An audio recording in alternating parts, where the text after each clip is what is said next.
screen.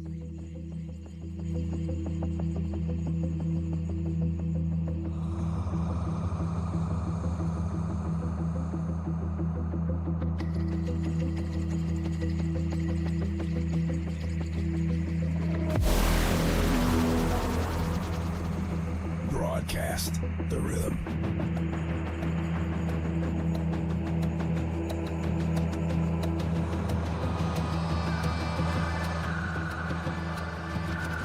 Go live, Vegas on the screen, feeling the flow, so pristine. Boom, as the beats align, electric dreams, they intertwine.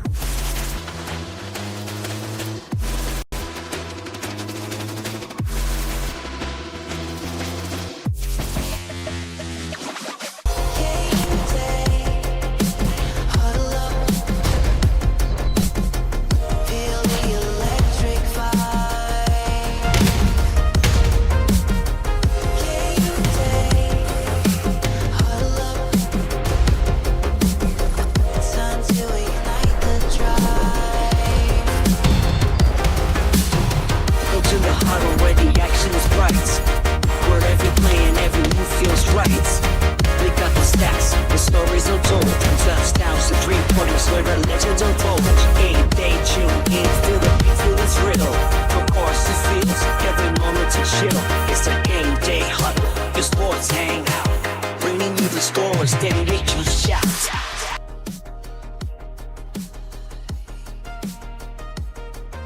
All right, here we go, off and running on a Monday. It is the Gameday Huddle live from the Go Live Vegas studio. It's been a while since the gang's been all here together, but nonetheless, we are here on this Monday in the wake of the NBA Finals wrapping up. And since we've last been on the air, fellas, we have an NBA champion, we have a Stanley Cup champion, and a whole lot to talk about on the sports front in multiple aspects. But of course, we have to start with what just went down last night. We've analyzed this series heavily and everything that went down with OKC and Indiana. The opinions constantly change because the ebbs and flows of this series change. But when it's all said and done, the Thunder get it done. They top Indiana.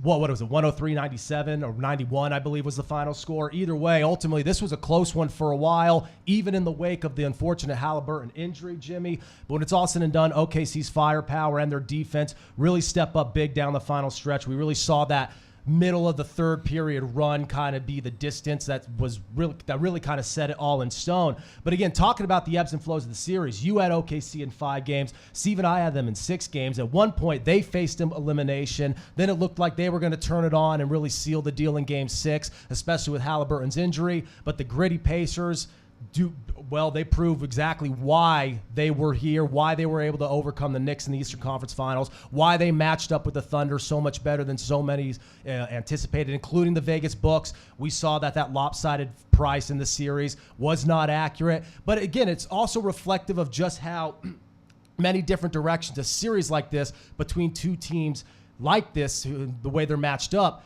can really go. And that's why I think when it's all said and done, we'll get into OKC, we'll get into the Thunder, we'll get into the Indiana side of it. But I think the moral of the story of this is that, like we always talk about, styles make fights. There was a reason why this went 7 games, and we wondered if the Pacers were good enough to kind of, keep neck and neck with the Thunder. For the most part, they were, but ultimately the injury to Halliburton and a dominant performance from SGA and J-Dub. You see Chet Holmgren, you see Alex Caruso, the depth, the well-roundedness. I think when it's all said and done, OKC just had a little too much balance. But there also is that what-if factor due to the Halliburton injury. Yeah, it was the firepower. They just had too much of it. For Indiana to play in the series as well as they did, I think they kind of shocked everybody because they were in every game. There wasn't one game that you were like, these guys don't deserve to be there. They were there. They had a chance to win the series, couldn't get it done. We'll see what happens with this Pacers team. Yeah. I think they need to add one more big piece here in the offseason to really solidify them as a contender going forward. And, we saw some great performance. Obviously, Siakam was great in the Eastern Conference Finals. Wasn't as much of a force in the finals. But we saw what T.J. McConnell was able to do off the bench. Turnover troubles in Game 7, but they're not in Game 7 if it isn't for him. Right. And, of course, he plays well. Yeah, right. And, of course, Neesmith and Neihardt and Obi Toppin and all these other Nembhard, all these other guys, defense, three-point shots. They made their presence known, but as you said, just a little too much firepower. And Jimmy, you've also said in the past how it's clear, we've said this for teams in the finals who have gone down before this point, you need a third guy. You don't necessarily need a big three, but you need a third guy. And with SGA, with Jalen Williams, and now with Chet Holmgren, Steve, Oklahoma City has that. And when you add all the complementary pieces like Caruso off the bench, when you add the defensive aspects, you saw them. We know how long they were. We know how big they were. They were able to smother the passing lanes of Indiana. And overall, they just did what they needed to do. And while, yeah, we could hang our hat on Indiana being scrappy all along the way, like, honestly, not enough people expected them to be, so it is fitting, again, that I think this goes 7 games. But I also think when it's all said and done, even after Indiana went up 2-1 at one point and even, pushed it to a Game 7, the better team, much like we saw in the Stanley Cup Finals between Florida and Edmonton, did win this when it was all said and done. No, for sure. And I think we all had, OKC. Yeah. I don't think we ever deviated away from it. No, never the pick. Never. I will just tell you, how though, many games. And this is just my opinion, healthy Halliburton, that game, I think the Pacers would have pulled it off. I like that you bring that up. I actually think they would have. And the reason being is because the glaring difference was the guy that could create his own shot was not on the court. That was the only difference. Because everything else was there. Yeah. And they were within realm and able to keep it. And I think you saw some growth from guys like Obi Toppin and some of those players. Yep. So I think that was really great to see it. And to see how much those guys cared. To see Obi Toppin, he left on a mission. He was so ticked, right, when he left the court. Seeing those guys look, they shook hands. They didn't want to. Yeah. They really didn't want to shake hands with those guys. They wanted to go out and play another game tomorrow. And so much about sports is the what if. That is worth asking. People are still asking, do the Raptors win in 2019 if this doesn't happen to Durant? And obviously the rehabilitation of Tyrese Halliburton, they didn't originally say it was an Achilles. You look at that injury, when you see that calf bone jiggle like that, buckle. It's exactly when it buckles. That's usually the case. So obviously we'll talk about his future and the card market as well. Obviously that's not the priority. More so his health and rehabilitation is. But naturally the card markets will have some type of aftermath in the wake of this, especially when regarding the performance, Jimmy, of Shai Gilgeous-Alexander.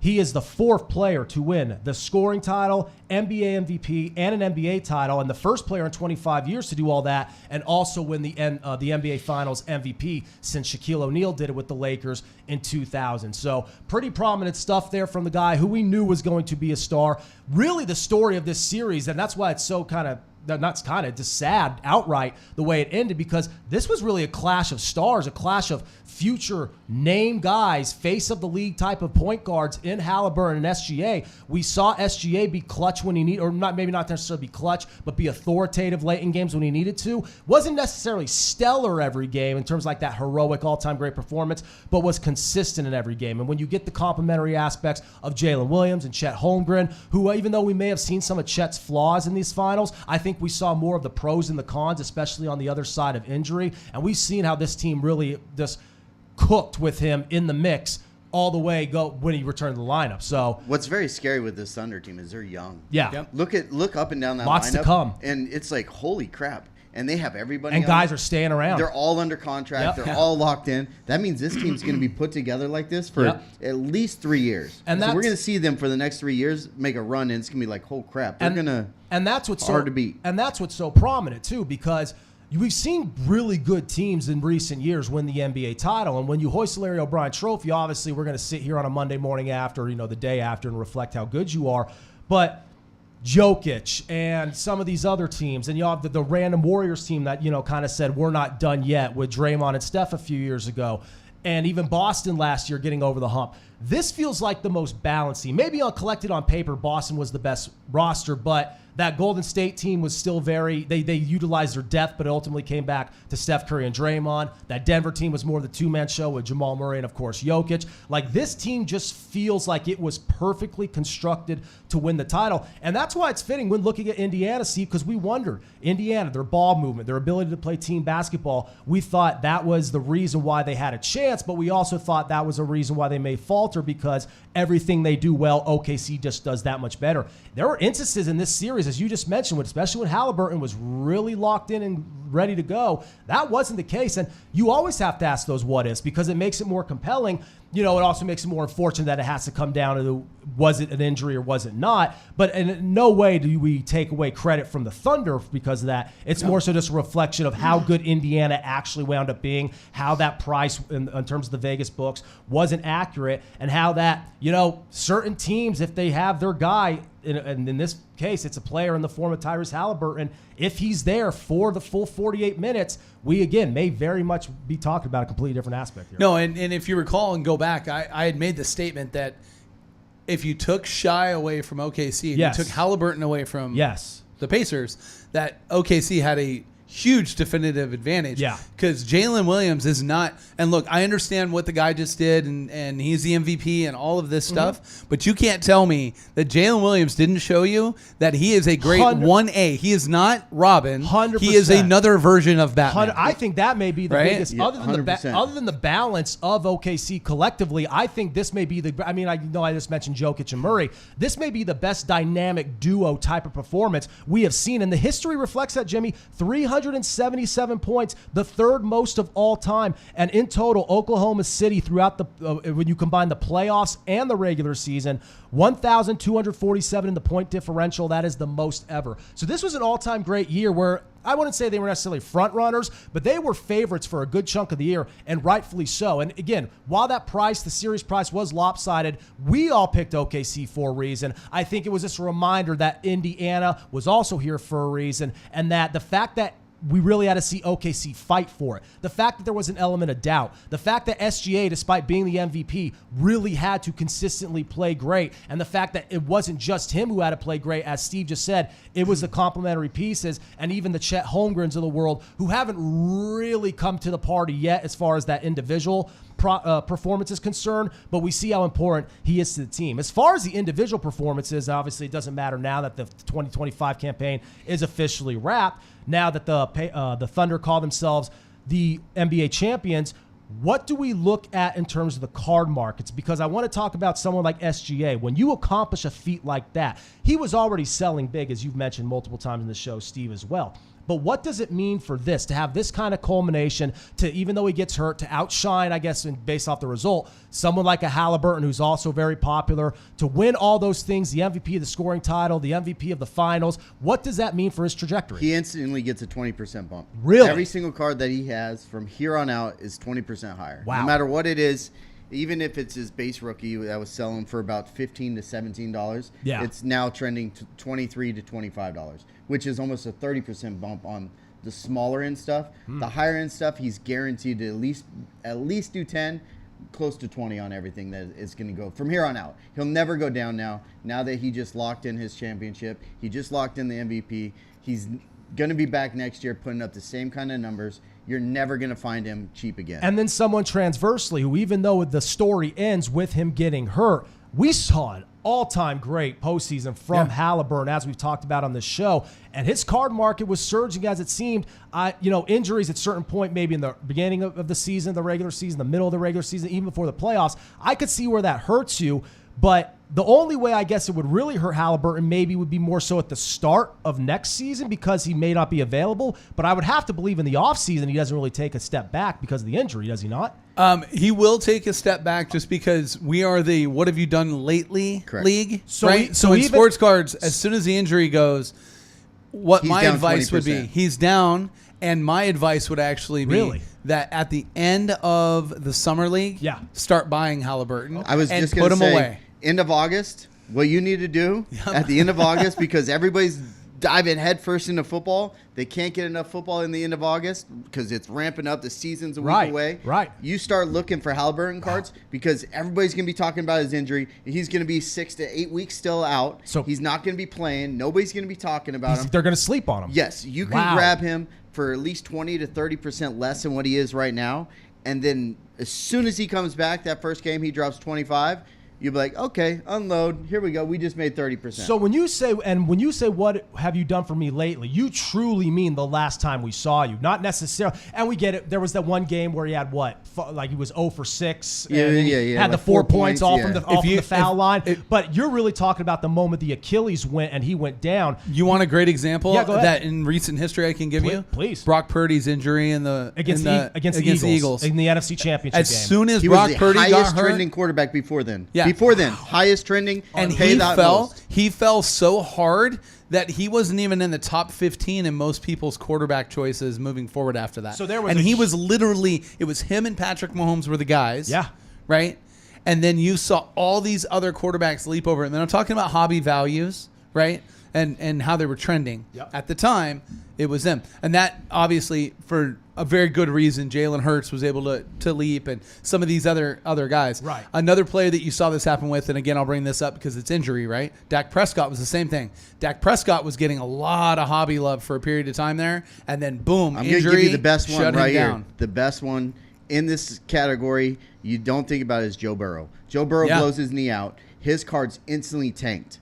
Instantly tanked. You could get them for nothing. Now, go try to get a Joe Burrow National Treasures RPA. And good luck. And timing You're not is paying and it. timing is everything, because what we talk about regarding Brock Purdy now is a much different conversation. The one surrounding the 2023 Niners, who went into the season as maybe the best team in football on Correct. paper, and we saw how well Purdy performed for the most part during that season. So I love the examples, I love the insights, and that's why the shows like this are so unique and really just so much fun to do, because we could do the Monday morning, armchair quarterback thing where we do where we have all the other conversations you see in sports media, but we also tap in to the hobby space as well. Go ahead, Steve. Now, before we get too far along, though, I do think it's important for us to mention, and we would not be doing the service to this, because this next topic I bring up is important to this, which is and I loved this, how this happened. He was on stage at Fanatic Fest, and Kevin Durant found out that he was traded to the Houston Rockets. Yeah. How So he cool is actually that? found out on stage from the stage host, as in her ear, she just got told, hey, Kevin just got traded. So his reaction was pretty, melancholy. You could tell he knew it was coming. He just didn't know for His sure it was agent going to told happen. him, yeah. Right? Like, be prepared. You're probably going to Houston. Right. And then the announcement came out there. The reason I bring this up, though, is because of the Halliburton injury. The futures now, because this is the biggest thing in sports, the day after a championship is won, what are the futures coming up for the next year, right? Well, the Halliburton injury changed how some of that stuff was going to come down. So right now you have the coming back, and this is a team that just won 84 wins. Only Jordan's Bulls. There's two different Jordan Bulls teams who have done that. You're going to be the favorites heading in. So you have them as the favorites at plus 220. Cleveland comes in at plus 800 with the Rockets. Yeah. The Rockets jumped to plus 800, and then you have behind that the New York Knicks at plus 850. The fall for the Pacers. If you want to talk about how important a guy can be to a franchise, the sports book will tell you. Right? They were 10-1 before that championship game was played. Yeah. For next year. Yeah. They were 10-1. They fell to 40-1. Yeah. 40-1 is what they fell. Not 25-1, not 27. 40-1 from 10-1. That is an incredible job from one player. And they were kicking ass in Game 6. It was a great start with what OKC was able to do. Then Indiana really turned the switch on. And then we saw early on, not even after the Halliburton injury, we saw how well the surrounding pieces of Indiana were able to do throughout that second period and the remainder of the first period. It's just, again, as we said, during that mid-third period run, that's what ultimately proved the difference. But let me ask you, Steve, again, we saw the great performances by McConnell. Neesmith and Toppin did things that we probably didn't anticipate them to do, and shout out to them in doing so. Nembhard was scrappy and in your face, and just a huge pest, a total thorn on the side for whoever he was guarding, knocked down some threes. Is there anyone on Indiana, despite them not hoisting the Larry O'Brien, does anyone see a major jump, all things, relatively considered? Because the market for these guys wasn't that big to begin with. But because of that very reason, and Jimmy, you could chime in here as well, do we see someone pop up a little bit despite them not winning it when it's all said and done? I think the person that probably saw the most on the Pacers side was Naismith. Okay. And the reason being is because he's a guy that won in Boston. Yeah. Right? played well, had a decent season, but was overshadowed by the other players on his team, right? And for him to be able to go out there, do what he did, he caught the hobby industry's interest. And he was a difference maker in the Eastern Conference and the NBA Finals. And that they're usually that guy, he's not going to be that highly collected guy, but his highest point right now was so low compared to so many other guys that all he had was room to go up. Yeah, same thing for TJ McConnell. Like he had nowhere to go down. He was already as low as you possibly could go in the hobby. And now that he has some sort of name and he's playing off his sister being in the WNBA and playing both of them together, like I think that's a good story, and I think people will get behind him because he seems to be a pretty good guy. And he was seems fun. like he's a good player. And he's fun to watch. And even when Halliburton was healthy, we saw just how much he meant to that team and and what he was able to do as far as a complimentary piece. But let me just ask you, because Jimmy, you mentioned SGA, huge market increase.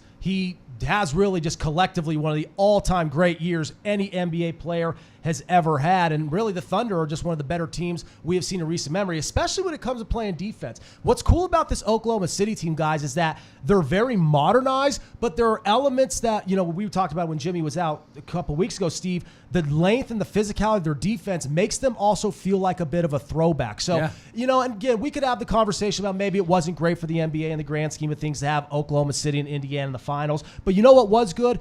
This finals, for the first time in 9 years, went 7 games. For the first time in a long time, going into Game 6, we had some drama. And then we had even more drama in the wake of that Game 6 when this thing is knotted at 3-3, something we haven't seen since Cleveland came back, went down 3-1 against Golden State. And obviously LeBron winning one for Cleveland and all that jazz was a great feel-good story, one of the better sports stories of the decade. And we know really how the public opinion surround the NBA, especially at a time now when it's polarizing, can shift when you have a good finals. I don't necessarily think this means change as far as how the NBA is perceived. We talked about baseball nestling into the number 2 spot. The ratings for baseball will reflect that, while NBA ratings continue to suffer. This wasn't a particularly highly rated series. It's worth mentioning. But if you watch basketball, there's no way you couldn't enjoy this because it was all about the quality on the court. And I think it was nice to see an NBA Finals where really you didn't necessarily need any type of ancillary storyline. It was more so about 2 great players in Halliburton and SGA leading their team against each other, and that's really all you needed. Yeah, it was definitely one of those series where you could get behind it and watch it. Yeah. It wasn't like... And you're not even that big of an NBA fan. You do it for business. You follow it. You know the... I follow it because of business. And you know the really trade, but... enjoy basketball. I do. I like watching it live. Right. I would love to go to every game live. However... this series was one of those where, I was tuned in. I wanted to watch. I wanted to see what was going to happen because, one of our friends, Steve Blez, had a huge bet on Indiana. So I was rooting for them. And then I talked Steve out of betting Indiana at the beginning of the week. And I'm like, every day he's posting in the group chat. Our group chat. And I'm like, oh, shit, here we go. And that's this hits. Steve's never going to let me hear the end of this. And that's what's so cool, Steve. I mean, I'm never going to let you hear the end of it because after Game hedged. 6, I'd had a cash out. I'd had a cash out in the head. Talking about that too, because I'm all like, I literally text them all. I'm like, man, these mofos, these feisty mofos, really take it to a Game 7. I love it in terms of an entertainment standpoint, but my Thunder and 6 ticket is now ripped up, and that's really like the whole series in a nutshell. One game after another, you just almost hear collectively the country ripping up tickets or slamming down their smartphone because they know this wasn't exactly what so many expected it to be. I want to point something out that I thought was really cool about this. So I've lived in this neighborhood that this 2 houses always have Super Bowl parties. Okay. Always have World Series parties. Like always, right? These 2 houses. Last night, I was coming home because I was getting home just a little later than the game start, right? I was pulling in, and both those houses had NBA Finals parties and had people everywhere for that. And I was like, you know what? That told me that this NBA Finals connected with the general group because, look, one of them's a 49ers fan. I know this, right? So they watch all the 49ers stuff and all the 49ers stuff. Outside of that, this is just casual fans.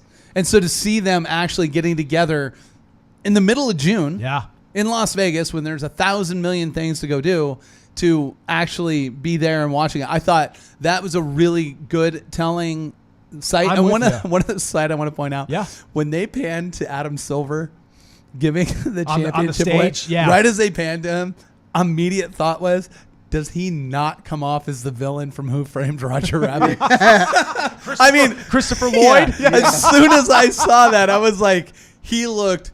It panned like in the movie. Like someone's gonna have to clip that and like put it together. Oh, no doubt. Because it That's a looked exactly like side by side. But it's a great point you bring up about the interest, because so often we get caught up in the ratings and the public appeal and the demographics and all that. And we get it. It's an entertainment product. It's a television product. It's important.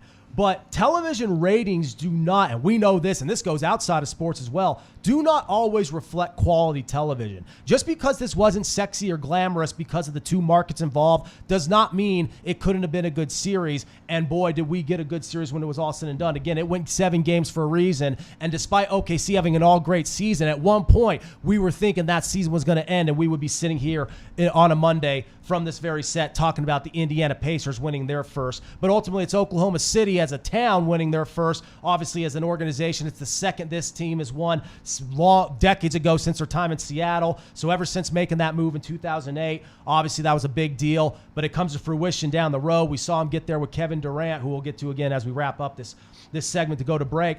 But, we saw him get close with KD. We saw him get close at various times going through the Western Conference in the past, dealing with the Golden State dynasty. But now it all comes together. And they did it the right way. No doubt about it. There's many different ways to win a championship. We like to think there's only one or two ways, but clearly there are multiple ways. But as Jimmy has said in the past, you definitely need 3 foundational pieces, and the Oklahoma City Thunder certainly have that, with 2 of them delivering one of the greatest collective performances between a duo you could possibly ask for on this stage. But really quick, speaking of Durant, Steve, you mentioned him regarding how the news was broken related to the trade. Only reason I want to bring this up is because, Jimmy, you mentioned the huge uptick in sales for SGA. Is there any other player on your radar, even one who may have not been relevant when it was all said and done in the postseason picture?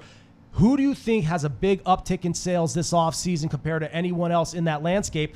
And is it Durant simply off the public interest of him leaving Phoenix and going to Houston in a trade where Phoenix got absolutely nothing and Houston benefits pretty well? Yeah, I think the Durant trade does.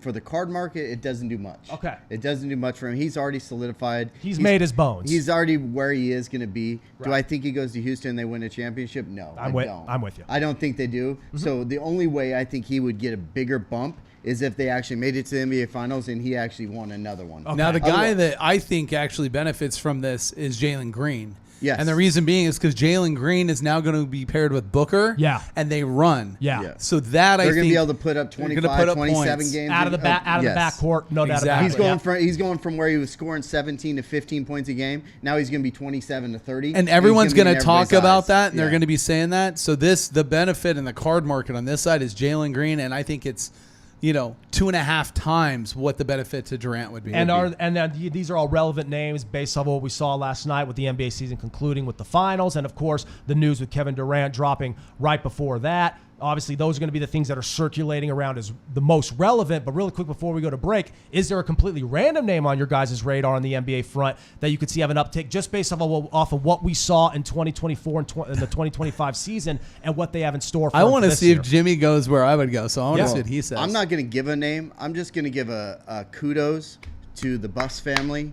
Oh. Yes. Selling off the Lakers for $10 billion. And I have, a lot of you guys know, I have friends that are connected to that. So I made a phone call this weekend after I heard about it. Yeah. I said, how does this even go down? I just want to know, how does a $10 billion sale go down? And it goes exactly like this. They're at a basketball game. The owner of the Lakers is there. The owner of the Dodgers are there. And he throws it out there. What would it take for me to buy the Lakers off you? Her answer, just throwing a number out there, give me $15 billion. Yeah. What does he do? Little haggle. Hold my beer. Yeah. Let's settle at $10 billion. Oh my God! If that's the case, how much are the Dallas Cowboys worth? Right now? Absolutely. $40 billion. Absolutely. Because I remember a few years ago, the Dallas Cowboys were like $5 or $6 billion. That was considered groundbreaking, and now here we are, 7 years later. And I love that you bring that up because, Steve, we talk about it. Sometimes we wish we were a daily show. That almost seems like old news just because of the last time we were on the air. We weren't even on to talk about it. Absolutely right. But when you think about that, if that wasn't covered up by the Stanley Cup Finals and the NBA and everything in between, imagine. I mean, that already sent shockwaves as it it is, imagine how much bigger it would be, because that was an absolute game changer, especially when talking about that market and two of the most prominent franchises in the history of sports in basketball and there's baseball, a flip side to this that comes with this ownership acquisition, which is the Dodgers media grab is probably one of the largest in sports far as media grab, right? No doubt. And their reach.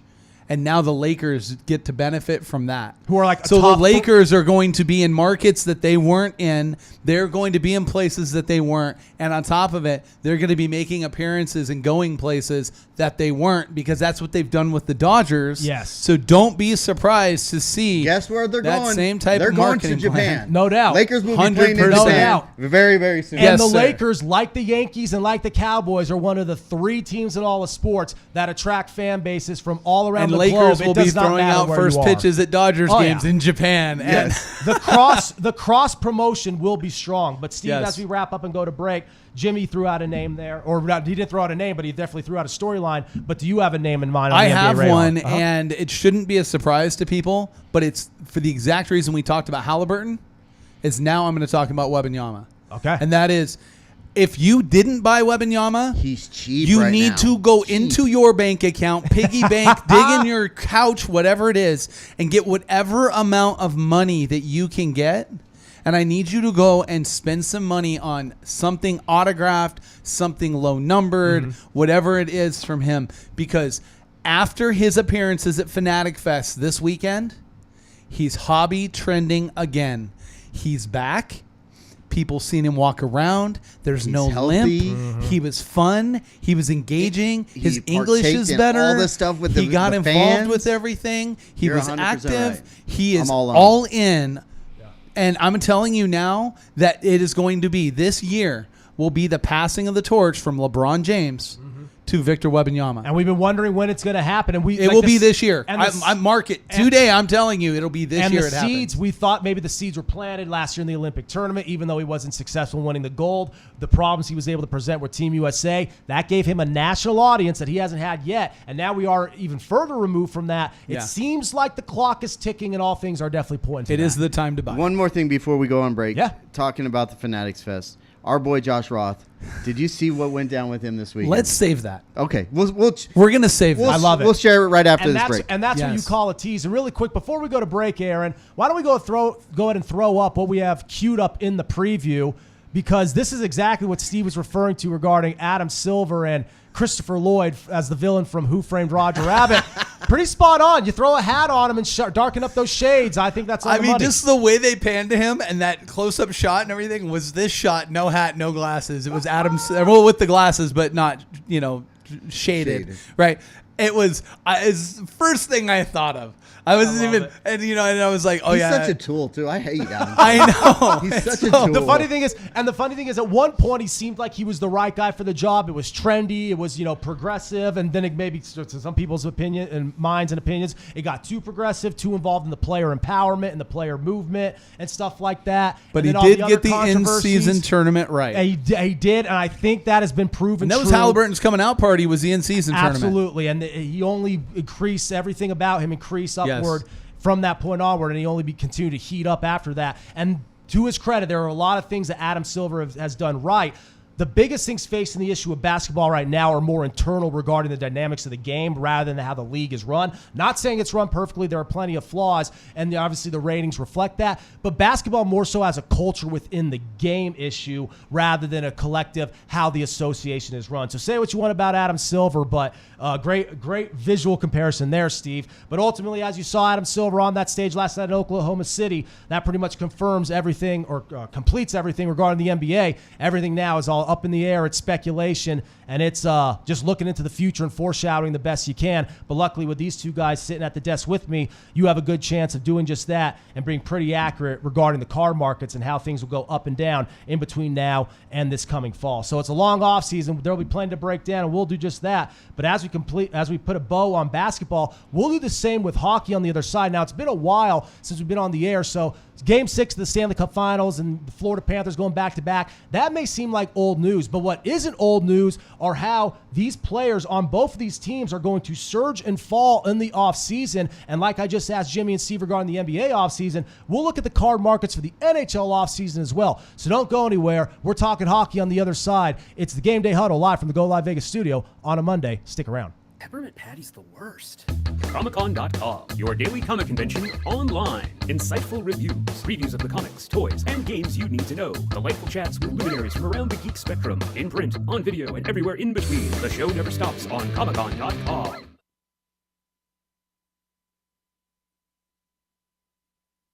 Come on down to the Grill Bar. Craft beer's never too far. Like do every night. Do a crew and get it right. Raise the glass, raise the few hats. The booze, the friends are near. Dance around, let them play. Voodoo Bar's a place to stay.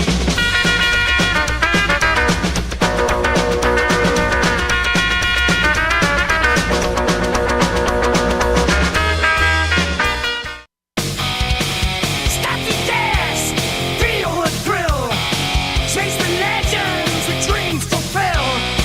In the game, where you surrender, it's all here again in these months. Yeah,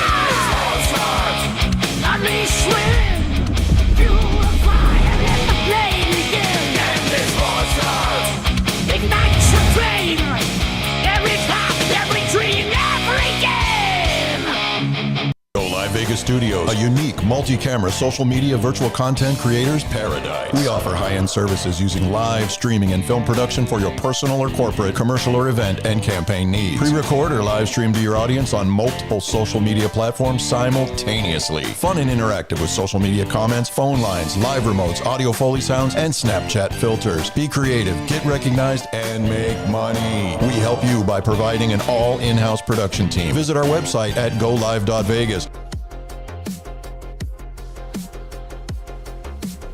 All right, keeping the fun going here from the Go Live Vegas studio on a Monday. It is the Game Day Huddle. Brett Lawson, Steve Johnson, Jimmy Garino, Aaron Ellikis behind the boards as always. And fellas, and quick reminder, as always, if you want to join the conversation, by all means, hop in the comments. We will address them all on air. The phone lines are open.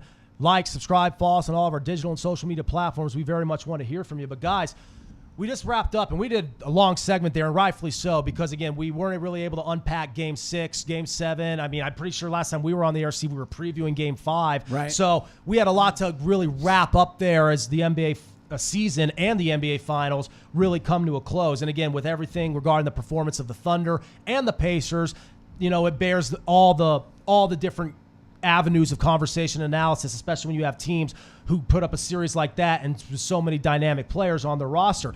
Very much is the same case for the NHL. And yeah, this one didn't go 7 games, and eventually, much like the OKC-Indiana series, I think when it was all said and done, the better team won. It didn't necessarily take an injury for that to be determined, so there isn't that what-if factor, but it also didn't go 7 games either. And Jimmy, a big reason why is because eventually with what we saw in that series was an Edmonton Oilers team that just ran out of gas. Every single game that they won, or were at least in the mix of winning, or, you know, in the hunt of the conversation of winning, it went into overtime, where when Florida was able to win, they were able to do it easy. Florida scored quick. They scored often. And we saw more than anything else the depth of the Panthers compared to the more top-heavy roster of the Oilers. When we just look at the series as a whole and just how it all went down. And again, this Florida goes to 3 straight cups now. They lose to Vegas, and then they go back-to-back against Edmonton. Is this more about what Florida does so well and how they're built, or more about Edmonton's shortcomings? No, it's definitely more about how Florida is built. They're built very deep. Yeah. When you have Reinhardt scoring goals and Marchand scoring goals, and these are second and third line guys. Think about the debate we had to have with the Conn Smythe. I mean, obviously Yes. Sam Bennett, and he's the rightful winner, but you could throw Marchand in there. You could throw Chuck in there, who's a premier elite player who also played great. Reinhardt played incredible. Like, guys from the entire Barkov was mind blowing. And on top of it, Yeah. Barkov had the best moment afterwards, Yes. which is he went to his neighbors at 5 in the morning with the celebration. cup. It's so great. Yeah. And woke his neighbor up and brought him out to be able to see the cup. Yeah. That was pretty cool. And also the Panthers also damaged the cup too. Yes. Which As they is should. very, very, very Panther fashion because they're so reckless. Yes. Right? Because they do play reckless. And I think that's very fair. They play nasty. They play reckless. And They let's be do. real, it's Florida. That seems like a very Florida thing to do. Remember when Tampa Bay won the Super Bowl? What Tom Brady was doing with the Lombardi compared to when he was Yes. in Boston? Absolutely. Exactly. But no, Jimmy, you're spot on. I think it's more about Florida. And I think when looking at Edmonton, most teams, if they're in the NHL, if they're faced across on the ice from Edmonton, the Oilers are probably good. The Oilers are probably good enough to get it done. A big problem, though, is that when you have Connor McDavid not doing what the Stars that, not saying he played horribly, but when you look at the Stars of Florida and as prominent and as existent as they were compared to McDavid and Draisaitl, who really had to pick up a lot of that slack offensively for Edmonton. We talk about the NBA Finals before the Halliburton injury. It was a battle of the two-team stars. We never really got that in this series. Even when Edmonton was playing well and scoring and, sending it to overtime, it never truly felt like it was the Connor McDavid show. Yeah, and when you look at it, Connor McDavid, we look at him as speed. Right. When he's out there, he's the Jets fastest on his guy. skates. Yeah, he's the fastest guy out Yeah. there. But you look at the Stanley Cup Finals, when was there a time where you're like, oh, there he is? Right. I think there was one time where I was like, he took it down the right side and cut him and got a shot on goal. I'm like, oh, there's the Connor McDavid we're used to. You never saw him getting going. You know why? Because Florida clogged up the Every center time. ice They did. so much to where he couldn't get going. They had a game plan to stop him, and they did. And I was going to point that out. I'm glad you said that because the one thing that was noticeable to me was every time that the puck was turned over in the Oilers' side of the ice, right? That the Florida turned it over some way, form, or fashion. It's almost like a spy in the NFL. And what they did was they tracked in front of McDavid to keep him from being able to move. So you would see a guy that would be middle of the ice, and then he'd break to the outside, and they would just angle pivot him off and cut in front of him. Not hit him, but they would cut in front of him. That would force him to make a decision right or left. Congestion to the left, a wall to the right, make a decision. And that, I'm sure, it was really, really hard for him. And I think that if I'm the Oilers, I will tell you this. Now that I've seen that there's that kryptonite right there, I'm probably going out and finding another guy that's going to start just checking guys that are taking that path. Because that's the difference, right? And you need an enforcer. And well, they thought they had that with Evander Kane. And by the way, Evander Kane, what you did in the last couple seconds of that Game 7. Walking off the ice. Oh, my God. If you don't get your face pummeled the start of next season for what you did to Tkachuk, for no reason else, game's over. They're winning 5-1. The game's over. Everything's done. Listen. Put your head down, go shake his hands, and move off the ice. That's what you do. You don't slash him. The first one was okay. All right, it is the second one where he tomahawk chopped him. Yes, bad. Now we're fighting. And and Vegas, we're not going to make it overly biased as Vegas I hate Golden the guy Knights fans, anyways. but everyone already, if you're a Vegas Golden Knights fan, hates Evander Kane anyways. And look, if you're a casino owner in this town, you hate him too because he owes you money. Absolutely. And if you're his ex-wife, you hate him too because he beat you. You can go on and on, but it's one of those things where he's a big reason why Edmonton has gotten to this stage for the last couple, especially this year.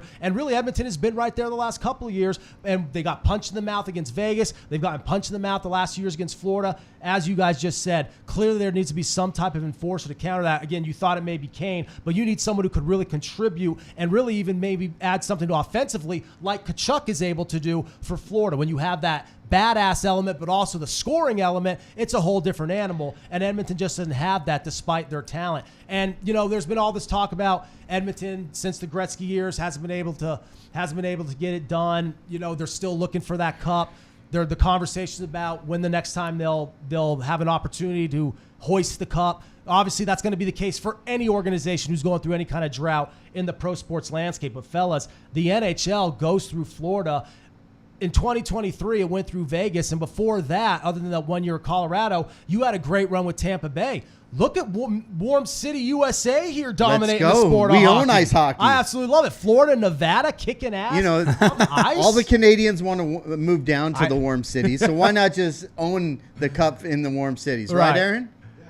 Yeah. Aaron's like, yeah, sure, whatever you say. But no, honestly, we definitely had to touch base on that because unlike the NBA Finals where we're here in the immediate aftermath, right? This, again, we have had some time for it to simmer. We've sat on it. We've chewed it over. We haven't been on the air in a while, but we had to at least address it as the Florida Panthers go back-to-back. They hoist the cup once again. And again, guys, Sam Bennett winning the Conn Smythe. We talked about their second and third line, the depth they have. I just have to ask you, and we could throw Draisaitl, McDavid, and all these guys for Edmonton into the conversation as well. Much like I just asked you regarding the NBA, Steve, who is on your market on the NHL offseason? Is it a star? Is it someone we saw with Florida that won the whole thing? Is it someone we saw with Edmonton who will take a step back because it's like you said, it's what have you done for me lately? Are you looking at this completely different than everything you mentioned regarding basketball just moments ago because this is the sport of hockey? What is on your gauge for the offseason? Well, when it comes to the offseason of hockey, there's not a lot of storylines that come into the next season because every fan base is so fanatic, they immediately think their team's winning it next year. And it's a niche sport as it is, right? So from that standpoint, you don't see a lot of movement. Two, the rookie class coming up for this year isn't one of the stronger rookie classes it's been in a while. You're right. Right? So because of that, you kind of have a one, and then there's really not much behind it. It was kind of like the NBA this year too, right? So you're not going to have a lot of new guys storylines coming in like that. I think it's going to be about player movement. So what you want to watch is guys, and Marchessault's a really good example of this. He's one of the guys that will be moving in the market. Where will Marchessault land? You might see some benefit to his hobby side of things. Two, what are the Avalanche going to do with some of those high-end contracts that they're sitting on now? Is Makar going to get moved at some point? There's this, discussions of that. So it's funny because now in the sport, it is 100% about the news. And what guy is creating news is what's going to create interest. I think that what you want to look at is these top 3 to 5 teams. That's where you want to try to put some, investment in. If you're investing into hockey here, that's what I would do, is I would look into what some of these teams are doing, who's making news, and then how is that news relevant within the hobby space. Right. Because right now it's going to be 100% about what's happening within a franchise. If Boston goes out and does something big, expect whoever that is to see a benefit. And is that reflective of kind of the hobby when it comes to hockey anyway, Jimmy? Because like I just said, it's a niche sport. Steve basically just broke it down to a T there. Right, there's this kind of element where you have to do your homework because it's not going to be out there at the forefront the same way NFL and even some of the other sports like NBA or in some cases MLB will. It's hockey. Even the major markets have the diehard fan bases, and there's a lot of people who won't touch it with a 10-foot pole. Yeah, that's true. And with hockey, you really have to be on your game to actually maximize. Right now, the only people that are really getting any type of huge love is obviously Ovechkin and Crosby and those guys that have already solidified their name on. McDavid took a hit. Who knows if he'll? It's so hard to get to the Stanley Cup Finals. It's very, very hard. 3 times in a row. I mean, the reason Florida did so remarkable that Florida just did it because that never happens. No, so we'll see what happens with the McDavid market. I do think it comes down a little bit. However, he's one of those guys that I think he has to get traded. He's never going to win a cup for Edmonton just because they never put money into their goaltending. Yeah. Skinner, and those guys, they suck. What, Jimmy, thank you for bringing that up because shame on me for bearing that lead because that is so true. If you are having a debate of who your goaltender is going to be 5 games into the Stanley Cup Finals, that is a red flag. 100%. That's the thing. They always say if you have 2 quarterbacks, you don't have any. Bingo. Same thing with goalies. If you have 2 goalies, you have 0. Nope. You should put money into your goaltending. When the Knights were winning, guess what? They were winning because they had the best goaltending. When Dallas was winning, they were winning because they had the best goaltending. Vasilevsky in Tampa Bay. Yes, Tampa Bay. You look back to now Florida. Guess what? They have the best goaltender in hockey. Bingo. That's why they're winning games. And I love that you bring it up because, Jimmy, when we were previewing the Cup, like right before Game 1, I think Game 1 was literally on a Monday, and we were like looking ahead to it. And you even mentioned, will the goaltending be a debate? Will we have this conversation? Should it be Skinner? Should it not be Skinner? And the fact, Steve, that was even a present conversation almost was riding on the wall, in addition to just how quickly Florida was able to score. Florida, some of these teams that we've seen in recent years, even the Knights, they're able to do it late when their back's against the wall. Florida beats you down and takes the life out of you and leaves you no life to really fight back into it. And even when Edmonton was able to send into overtime, Florida just had that relentless pressure nonstop because of their depth. Well, and as I said early on in the playoffs run, it was purely simple, which was Oilers were going to have to score first in almost every game to have a chance to win that game. If they were playing from behind, it was going to be very, very hard to do.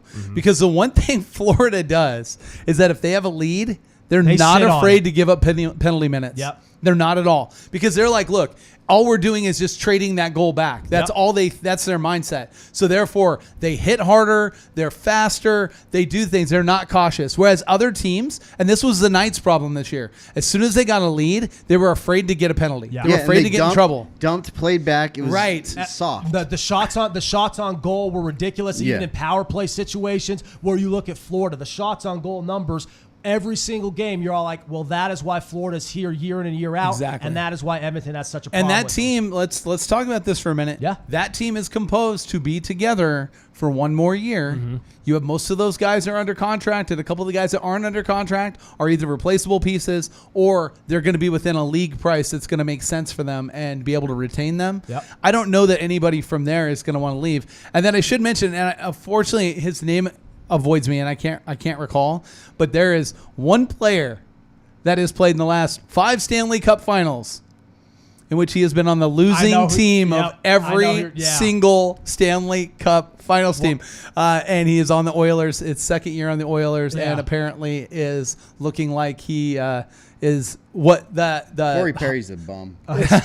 he is the one that everyone is identifying as the bad luck charm. Yes. A historical feat in the negative, to say the least. I mean, don't get me wrong. He's getting the Stanley Cup money, right? Yeah. So the guy for himself is doing well. He's getting Stanley Cup money every year. Individually, life is good. Collectively, as a team, maybe not. But again, when it's all said and done, much like we saw in the NBA Finals, the best team, when it was all said and done, hoists the trophy. Florida Panthers, once again, Stanley Cup champions. And again, when it, sure, parity is good, but at the same time, dominance and dynasties, that helps as well. Some sports, you're starting to see it more than others. Other sports, there's more parity than ever before. It's all relative to what is going on in the current sport. And with everything going on in hockey right now, and again, plus it's a very, hot and cold sport anyway regarding its popularity, dynasties are, I think, especially good in a sport like hockey, because that will actually bring an element of continuity and consistency, something that a lot of people don't have when it comes to hockey because their viewership is so spotty anyway. So again,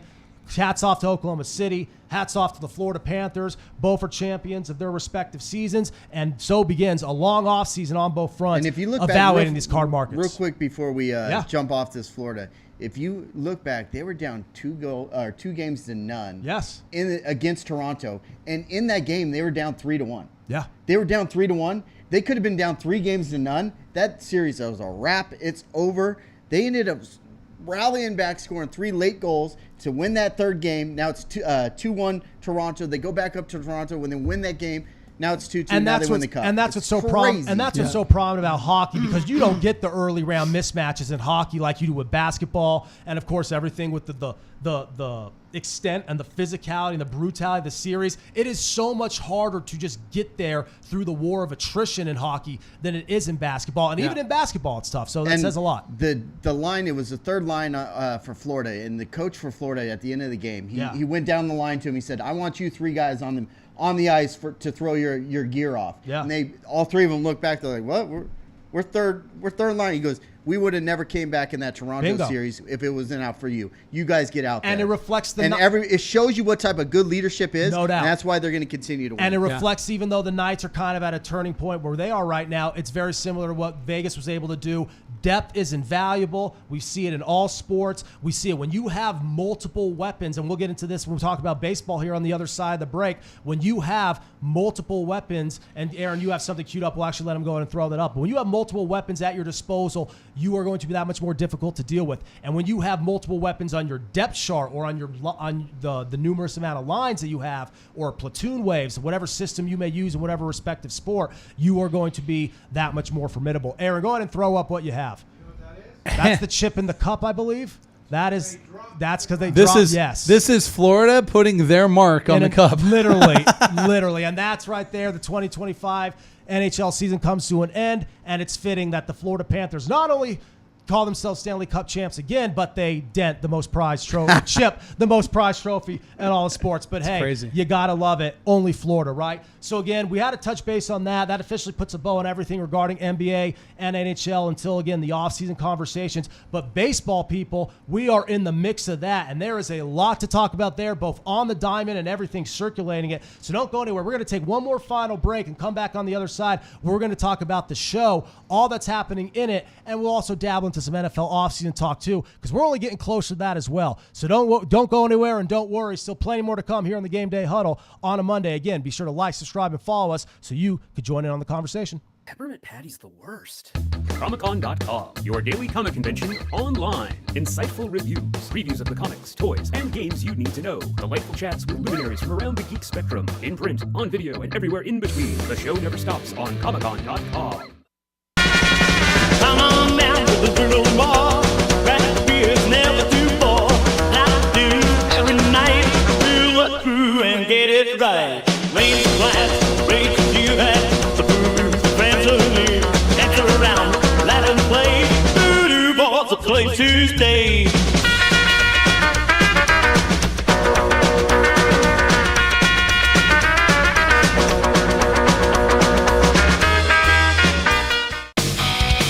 Stop the gas, feel the thrill. Chase the legends with dreams fulfilled. In the game, where you surrender. It's all here again in these months. Yeah! Unleash wind, fuel the fire, let the flame begin. And these monsters ignite your flame. Every clock, every dream, every game. Go Live Vegas Studios, a unique multi-camera social media virtual content creators paradise. We offer high-end services using live streaming and film production for your personal or corporate, commercial or event and campaign needs. Pre-record or live stream to your audience on multiple social media platforms simultaneously. Fun and interactive with social media comments, phone lines, live remotes, audio Foley sounds, and Snapchat filters. Be creative, get recognized, and make money. We help you by providing an all in-house production team. Visit our website at golive.vegas.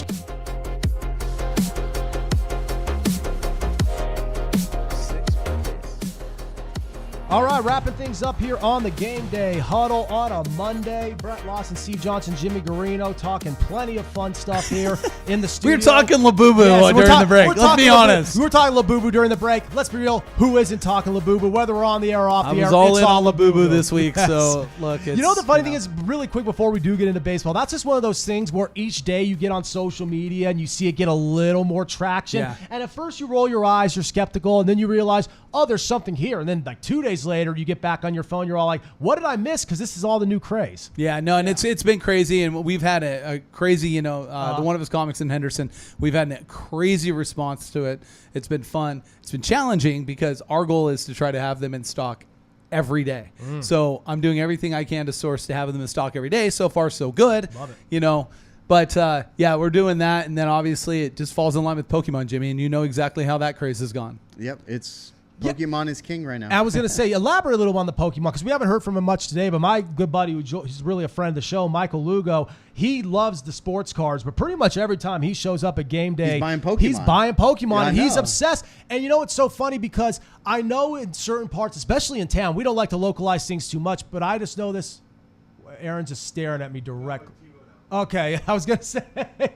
Oh, now I see it. I'm all Aaron's just looking in my soul. I'm like, well, okay, apparently he likes Pokemon. But we don't like to localize things too much. But I even noticed in Vegas, like there were stores like Target who would like sell out, and on the minute the store would open at daybreak, because you had people lining up. You have comic book stores, you have sports card stores, anyone into trading, collectibles, anything of the like. What do you attribute that to, Jimmy? Because I'm not going to say why is Pokemon popular. It's been popular my entire life. That's no mystery. But why do you see such a surge in the card market now? It's always been around and it's always had a huge clientele. But why do you think now people are flocking to play places that on the surface may not even be known for Pokemon because they know places like Game Day Sports Cards are going to have a great bang for your buck type of value, or what is it? It's all about trying to get it at MSRP. So everybody that's going to GameStop, Target, all these big box brands, Walmart, trying to get the Pokemon, they're getting it at MSRP, which is a little bit less than what hobby shops and everyone else can sell it for. Because to be honest with you, if you get a box that's $60 and it's actually selling for $90 to $100, the big box stores still have to sell it at $60 no matter what. But the problem is they run out. It's supply and demand. So they run out of them, and then they have to come in and they have to buy it at the market price at one of our stores, either one of us comics or at Gameday. So there's ways that people are trying to find it. Me, on the other hand, I value my time more than I value spending an extra $10 on a box of cards. Right. So I don't mind being able to walk into Game Day and we know that they always have it. Yeah, is it going to be 5 to 10% more than what you're going to be able to buy it for at a big box store? Yes. But guess what? I'm walking right in, I'm grabbing that, and I'm not waiting 8 hours out in the heat or staying out overnight just to buy a couple boxes. There's a thing about convenience, and that's a big part of the collectibles world. As long as I've been into it, if you can stay relevant, stay stocked, that will create that clientele, because there's a handful of people that look, their job requirements, their life requirements, their family requirements don't allow them to go out and have the freedom to be able to hunt that stuff. I've seen it in the trends of all of this stuff, whether it was Hot Wheels in the 90s all the way through, Pokemon today or whatever it is.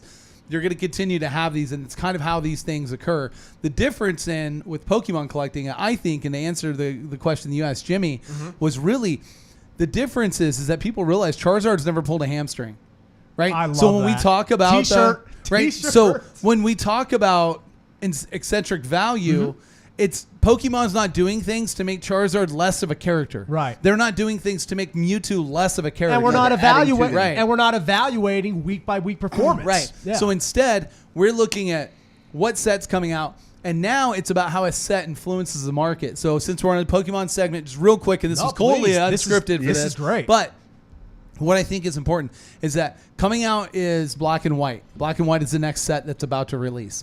Now, the Japanese side of it's done really well, which is Black Bolt and White Flare. Those boxes have done very well. The reason why this set is going to be big, so now if you're looking at Pokemon and you want to get into it, this set will be better than Destined Rivals. It'll be better than Journey Together. And the reason it will be is because the 2 chase cards in this set were actually the first 2 full art characters ever made. So people are already going back, and you're seeing the original set of Black and White go way up real quick. Wow. Because they're realizing, hey, the very first time that a full art card was created by Pokemon, it was for the 2 chase cards that are in this set. So that's going to make this incredibly chase worthy. The hit rates are actually harder to hit in this than some of the other products that's been, and that has shown to be a good thing as far as if you're selling this on the secondary market, because it's keeping it relevant for a longer period of time. So good investment opportunity is getting Black and White now. Buy, rip. There's going to be a lot of product, and there's a ton of hits in that product. So I think that's a really heavy benefit for the Pokemon collector and investor. It's a great breakdown and shows how layered the hobby space is, right? I mean, we have come a long way from Honus Wagner, right? But when it comes down to it, the genesis of it all are the baseball cards, and baseball is where we shift now. And again, you could continue to get those kind of insights, especially now. We're going to kind of enter a period of dormancy. We've been very lucky as of late. We have had, obviously, the Stanley Cup playoffs. We've had the NBA postseason. We've been able to talk a lot of shop, and we've had an eventful couple of months even for baseball as of late. The last week. Right, the last week, especially in baseball, and the NFL is always topical. But we're going to kind of enter that period of dormancy, so expect a lot more of this type of hobby talk here in the next couple of months. We'll still follow all the headlines, the topical news cycle, and everything in between, but these are the type of insights we love to get on the show, and they really differentiate us as a program as well. But of course, we have to keep it topical as well, and everything going down lately in baseball. Again, we weren't on the air last week to break down the immediate aftermath of everything with the Hoffail Devers trade. By this point, it's old news, and by this point, we can go on ad nauseum.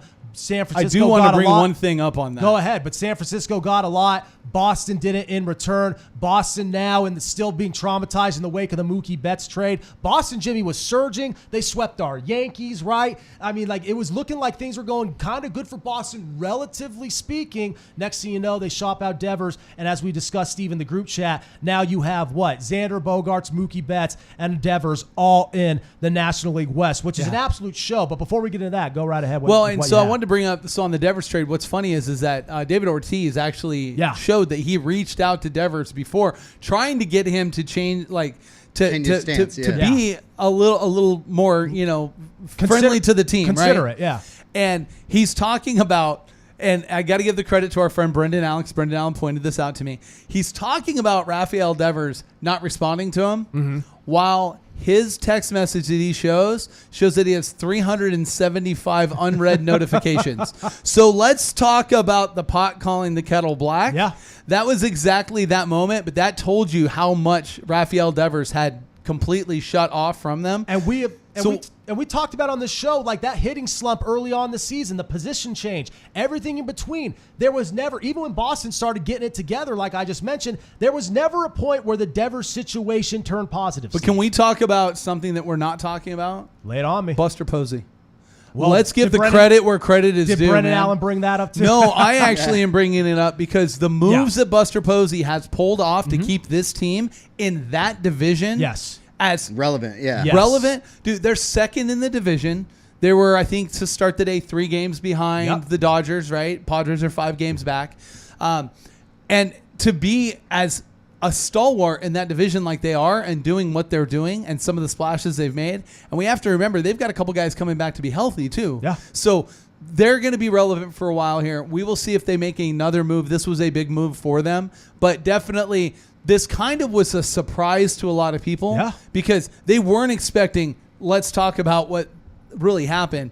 Look, they got Devers for a bag of baseballs, an autograph from Barry Bonds, and maybe like a high five. And a ham sandwich. And maybe they got 2 premium seats behind home plate next homestand. They're there. You bring in right-handed pitcher, left-handed pitching help with Hamilton and Hicks. You have some prospect help. But in the immediate sense, there's very little return on investment, just like we see with the KD trade. Houston immediately benefits, and Houston is probably nowhere near as relevant in their respective realm like San Francisco is now, because like you just said, this is the best division in all of baseball. We know who they're competing with, the offensive juggernauts and the stacked rosters that are the Dodgers and the Padres. They had to do something, and they were already keeping afloat pretty well. And now you bring in one of the best pure hitters in baseball to complement it. I'm with you. Say what you want about the Giants and Buster Posey, but I love when teams bring in someone eternal. Sometimes it doesn't work out, but a lot of times it does. We are seeing that being a case for San Francisco right now, and it's good because it's already, again, such a good division, Jimmy. Now it's even more interesting. In the grand scheme of things, I don't necessarily know if it changes the hierarchy, but it's another team in the conversation. Yeah, and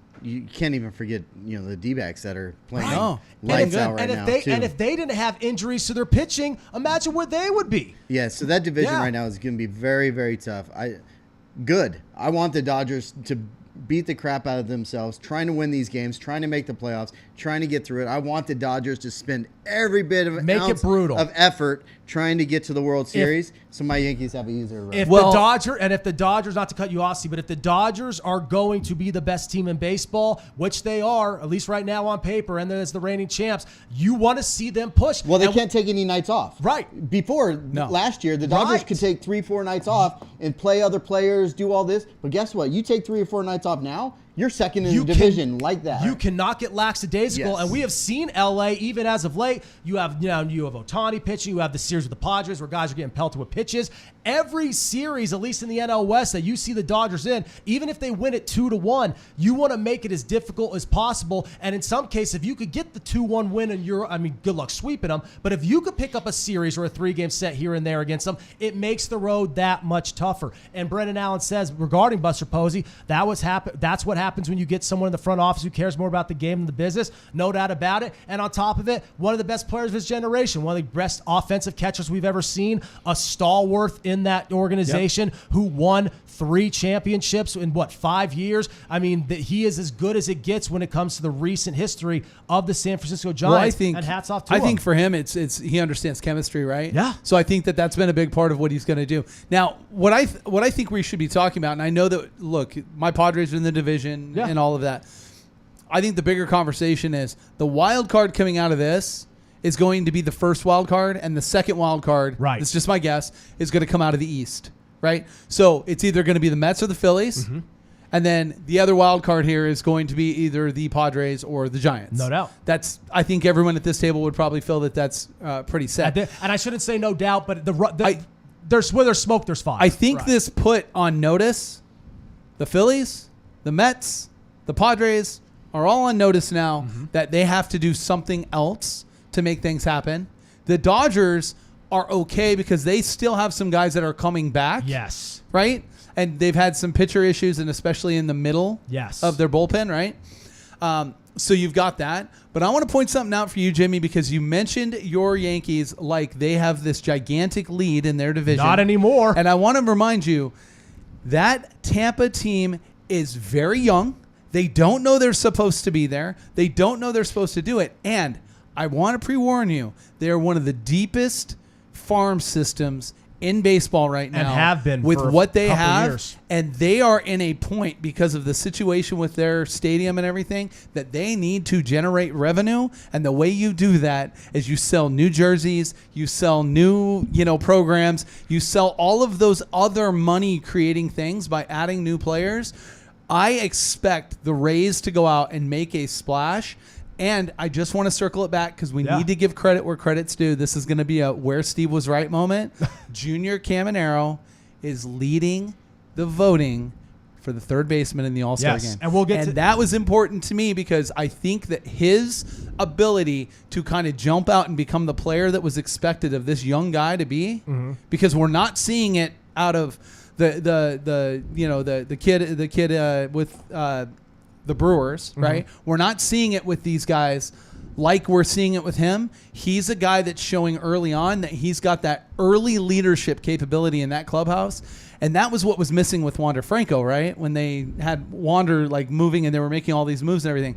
This kid's good, and that team is, look, they don't know they're supposed to be there. That sometimes is scary. And it's a great point you bring up with Tampa, because I think much of what we thought was going to happen in the AL East regarding Baltimore, we were instead seeing with Tampa, right? Baltimore is a great farm system, great prospects, but so does Tampa. We've seen the recent hit success with Tampa and some of the guys they brought in. Now, again, that 2020 roster that won the American League, it looks much different now, but you still see a lot of pieces there. And Jimmy, our Yanks have cooled off. I still think they're going to be, when it's all said and done, the front runners in the American League. Not necessarily surefire the best team who will get to the World Series easy, but I think on paper they will be the top team coming out of it. But the bats have cooled off. Judge is still stellar when you really look at it. But when his numbers are that good to start the season, naturally you're going to fall back down to earth a little bit. But along the way, him and Ohtani are still by far leading the way in MVP voting. As Steve just mentioned, when you look at the All-Star positional voting, that's starting to get a little interesting there. So the stars of the game are showing out. Soto's starting to kind of find his groove a little bit with the Mets, right? At least compared to how he got going. We're starting to see all the stars show up. Ohtani now with the pitching, no matter how limited it may be, you have that element to breakdown as well. What do you see? Because Steve mentioned a trade. Do you see any major headline needle moving type of event, whether it be a trade coming, like a last minute trade? Do you see someone selling or dropping on the market? Do you see anything now as we approach the All-Star break that is, in terms of the hobby space, is really going to capture attention? No, but we will see the teams like the Braves. We'll see the Cubs. Yeah. We'll see those teams try to make little moves here, little moves there. Maybe Houston. Yes, yeah. I don't think there's going to be big splashes. Okay. The Rafael Devers trade, that's as big as it obviously gets. that's massive. And that was more because he was wanting out. Yes. Disgruntled. Yeah. I don't think there's going to be a massive trade. I think all the teams are pretty much set. The Yankee. Oh, you do see one? I do. I have one. Let's hear it. Okay. I'm gonna drop the bombshell. Do it. I think Mike Trout becomes a Philly. That would that be happens, wild. If that happens, not only would the hobby space go absolutely bananas, I hope it but the does. world would explode. I hope That's so. like Luka Doncic going to the Lakers. They have- That's the does. same type The of trade. Phillies have some Monstrous. assets that they could afford to move to They be could- able to do They it. could shop. Yep. Mike Trout Wants from to be New in Jersey, Philly. Yeah, he wants and to would be in love Philly. to be in Philly. Yep. Yeah. And him and Bryce Harper are very good friends. And I think Harper, because he missed out on Manny Machado teaming up with him and playing together because him and Machado were friends, because they had talked about them going to the same team. And Harper and Trout got drafted the same year. the didn't same they? Yeah. year, 2013. I would not be surprised to see Mike Trout traded. And at this point, this, in my opinion, is the Angels' last chance to get the best, because they've already missed max value out of him, the best return possible out of him. I'm just The saying Angels are. I like it. Yeah. Do I think it's probable? No. Well, what if But I do like it. What a flex it would be. Oh, hey, Shohei, you could escape. I could escape too, and I could I'm contend for following- yes. I could contend for a National League pennant and maybe a World Series. But ultimately, I think when it's all said and done, it's still as who we wouldn't know it want to to? be. Who wouldn't want to see that in the Oh, playoffs? well, I just said. The Phillies versus the Please. Dodgers. Please. Ohtani on the mound And Mike Trout at the plate. Right, round 2. Please, right? exactly. Now at a place where they could actually advance possibly to a World Series and expand their resumes and player portfolios as two of the most talented baseball players to ever walk the face of this earth. But, when you look at the Dodgers, everything that we talked about them, even when they have the issues in the middle of the rotation or at certain elements of their bullpen, their bats just never get cold. And there's always that one inning where they're able to just blow it open. That's why it's so hard to get one win on them in a 3-game set. You can outplay them for 95% of the game, and it still may not be enough. Because with the Dodgers, I've said this multiple times on this show and on various other programs here on the Go Live Vegas network, not only do you have to score in droves and get those insurance runs when playing the Dodgers, you have to constantly build on that lead instead of having the mindset of sitting on it. A lot of pitchers, a lot of teams with their defensive abilities and fundamentals are able to sit on a lead, and it works. The Dodgers are not a team that you can just sit on a lead and think that that's going to be enough. And I'm not breaking any news here. If anything, I'm preaching to the choir. But it's becoming more and more apparent. And all the teams that are trying to mimic what the Dodgers can do offensively can't truly do it just because they don't have the depth of the lineup. If there is one team who may be able to do it, it is Steve San Diego Padres, and that's why with Shohei Ohtani pitching, and you have guys getting pelted by pitches, and you have the two teams who hate each other, brawling. I just have to ask you, Steve, and I'm not going to ask you, do the Padres have enough? We'll ponder that thought plenty more down the road. But what do you make up of that rivalry right now, and how it contributes to card sales, right? Public team like the Dodgers, a team with a diehard fan base like the Padres, and in the mix you have Ohtani pitching, right? You have a Tatis at the plate against them. What does that do for his portfolio? Because we've talked on and on about Shohei, but we've talked about him offensively. Well, you're seeing this version of Shohei this season that he's looking like he's the face of baseball. Yes. Not just is the face of baseball. He's looking like it. He's operating When he as got such. beamed after Tatis got hit, Yes. he turned to the dugout. He tells them, "Don't you come out." And then when they're at commercial break, right, because there was a commercial break during that game at that time, Ohtani approached the Padres dugout and basically had a conversation with them of look, I'm cool, you're cool, we're going to keep this at that. Let's not get he's doing the things that good leadership does on teams. And that I thought was really impressive because he has made Mookie Betts invisible. Mookie Betts is invisible right now on that team. And he's which one is of the best great. players. Yes. He's one of the If you're Mookie Betts, you're so thrilled right now because nobody is paying attention to you. And you're one of right? the most talented players in the history of the game. Right. And so to be able to have that, to have a guy that's doing that, it's incredible. 2, for Major League Baseball, the chippiness has gone away. And no one cares about the Guardians and the Tigers getting into it. No. They just don't. But the Dodgers and the Padres, But the Dodgers, you're gonna Padres, care. because right now the Yankees go to Boston Yeah. and they're hugging the guys on the Yes. other team and all this nonsense that hasn't happened for years with them. The last 3 years, the Yankees are like, ho hum, you guys are no good. It's cool. Yeah. That's just how they're treating and it. Even Cubs Cardinals, the fans may hate each other, but the teams don't really hate each other. No, it's not the same thing. No. So to have this, knowing that right now, that next series that's at Chavez Ravine is circled on everybody in the Southwest, not just in Southern California. Everybody in the Southwest has that circled on their radar of, I'm going to go out. I want to see Sasaki. I want to see them pair up Ohtani. I want to see them match these guys up. I want to see Dylan Cease go back out there and throw inside to people. I want to see these things happen.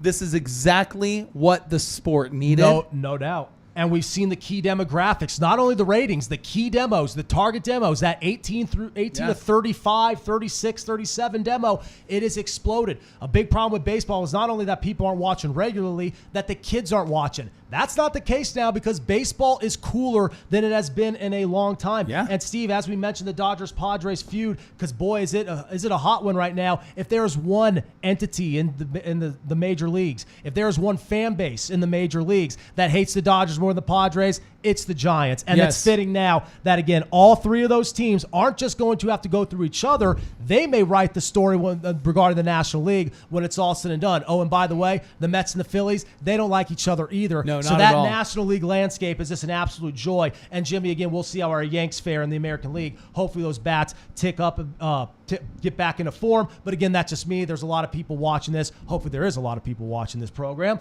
But anybody watching or listening will very much disagree with that. They like seeing the Yankees come back down to earth. But again, I like the fact that we could sit here and talk about Judge and Ohtani being the surefire MVPs. And even if we do believe that the Dodgers and the Yankees are the National League and American League eventual champions, the fact that it's going to be a rough road to get there, makes it that much better. But Steve, before we wrap up on baseball, you had something else here, that a little bit of a tidbit, right? If I'm correct. No, absolutely. Yeah. And this is something that I think that, look, a lot of times when a guy's on like a big heater, you don't have an opportunity to invest. And you said something a minute ago that I thought was really good because it set this up. We're talking about the young guys not being like coming back to the hobby.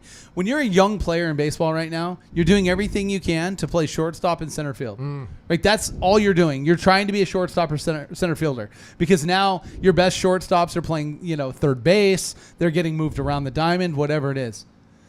I hate to say it, but since Buster Posey's first MVP, right? Since that, our World Series MVP, since that, no one has had any care about any catcher in Major League Baseball. You had guys like Alejandro Kirk and these guys that were like making noise and they were hitting and they look good and everything. Seattle has done it. And they're bringing that young kid is looking at somebody that they can look at. It's a great like observation. we were looking at with Pudge Rodriguez. Yes. And look there and see Cal Rayleigh doing what he's doing. Cal Rayleigh is not only a defensive catcher, and I'll tell you now, he's sneaky. He's a sneaky catcher. He throws behind guys. He's a guy that can catch people slipping. He calls an incredible game. Yeah. But that guy can hit the baseball, and he is hitting it with absolute authority right now. And I love how you bring that up because catcher used to be such a glamour position. Now, not everyone's going to have the offense of a Posey or a Piazza, but Pudge and Yachty and all these other guys, like whether they were defensive oriented or offensive oriented. It took Yachty or Molina 10 years before he was really relevant in the sport and in the hobby. 100%. But that's what's so cool because we had these veteran catchers who were like elite late into their careers, where now, Jimmy, there's a lot more volatility with a position like that. Yeah, with the catcher's position, it's always been, they're always hitting 7th, 8th, 9th. No one really cares. Right. Just put them out there as long as they can, call a good game and not cause any errors and maybe get one hit every now and then. You're good on the catcher position. You're going back to the Jorge Posadas and Yachty Molina's, like even recently Adley Rutschman. Yes, like it's very, very hard to find one of those catchers that actually comes out there and performs the way that you look back and see the Thurman Munsons of the old days. And I love Austin Wells, and his bat has been greatly improved this year. But guys like Austin Wells, not a knock on him. It makes you realize how great Posada was, or if you're even deeper rooted into the Yankees, a Thurman Munson was. Yogi Berra, like you can go on and on. Like we know how important a battery is for the success of a team. In terms of the connection between there's a great two. example of Major League Baseball of that right now. When you have the catcher batting as well. Yes. Yeah. But when you go to Dingler in Detroit, that's a really good example of a guy that, like, he's closer. I'm not saying he's Yachty or Molina, but he's closer to Yachty because his ability to throw the baseball right now there's no one throwing it better in baseball No. than him. And I can't think of anybody, including Yadier, in the last 10 years Who could cut that's people throwing down. the ball as well as he is Who from could- the catcher Who position. could just mow people down, right? But that is generally the intangible.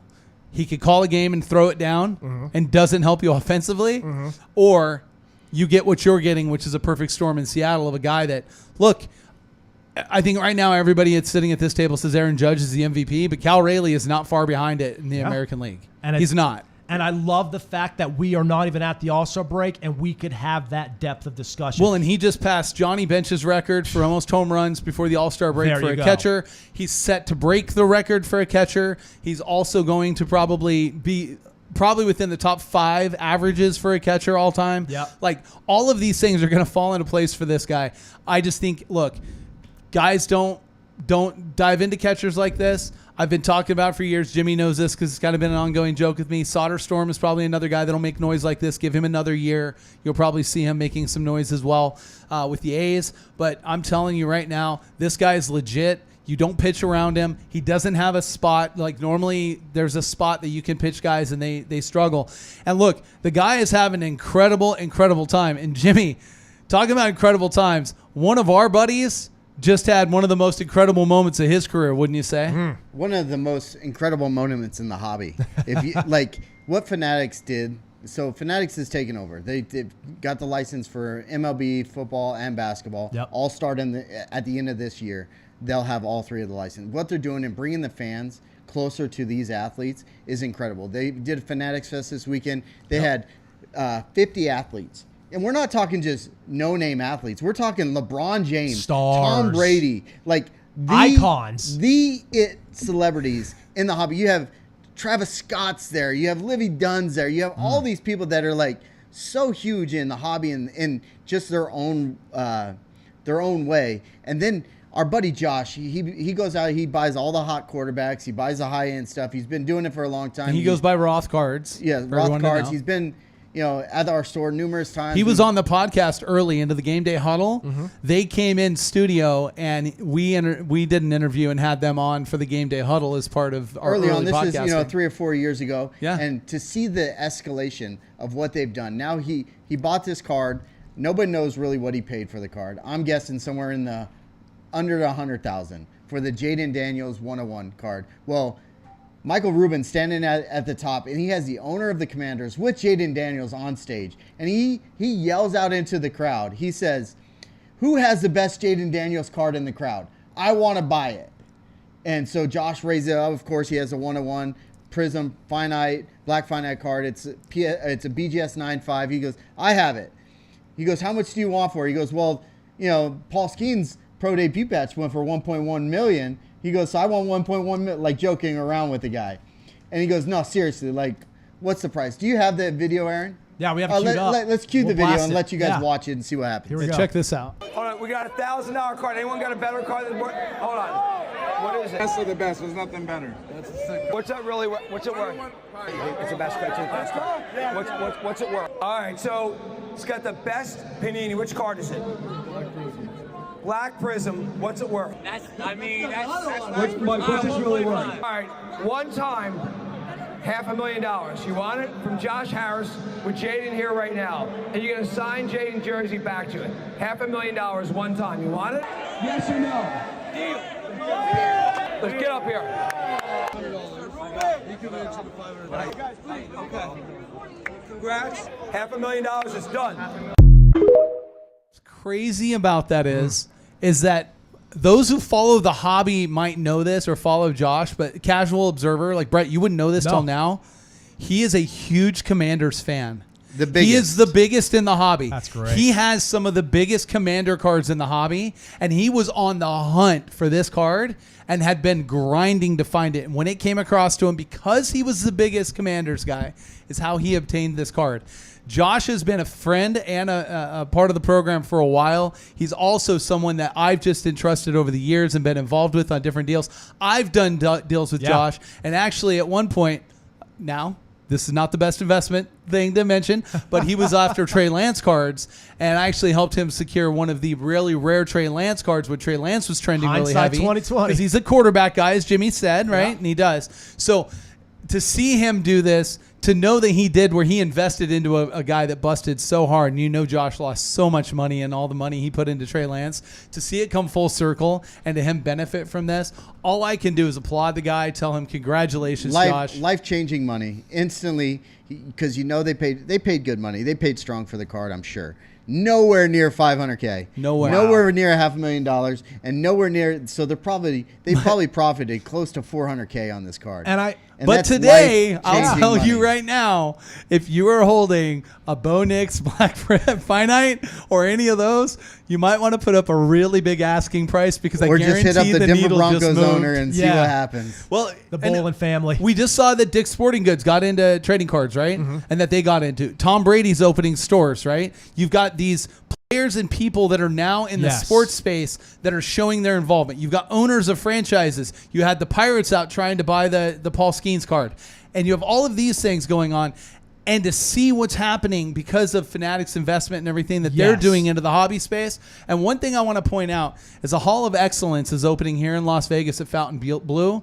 That is a Tom Brady concept. He's being done with, I think it's Gray, the announcer, right? Jim Gray, the announcer, that they're creating this hall of, basically their own Hall of Fame that will be held at Fontainebleau here in Las Vegas. So when you're seeing these strides in the hobby space, Jimmy, as a shop owner, owning a sports card store, there can't be anything greater than that. Yeah, you have to be real excited for where the hobby's going right now. A lot of people were very nervous with Topps taking over and buying out, and we still don't know how we're going to get product. We still don't know a lot of things. You had a rant on that on this very show, yeah. So we really don't know, but to bring these athletes closer to the consumers and bring them closer to the fans is what we always have wanted. We have never really got there. Now you're seeing fans trading with celebrities and doing all this stuff, and they're walking up and buying their own cards.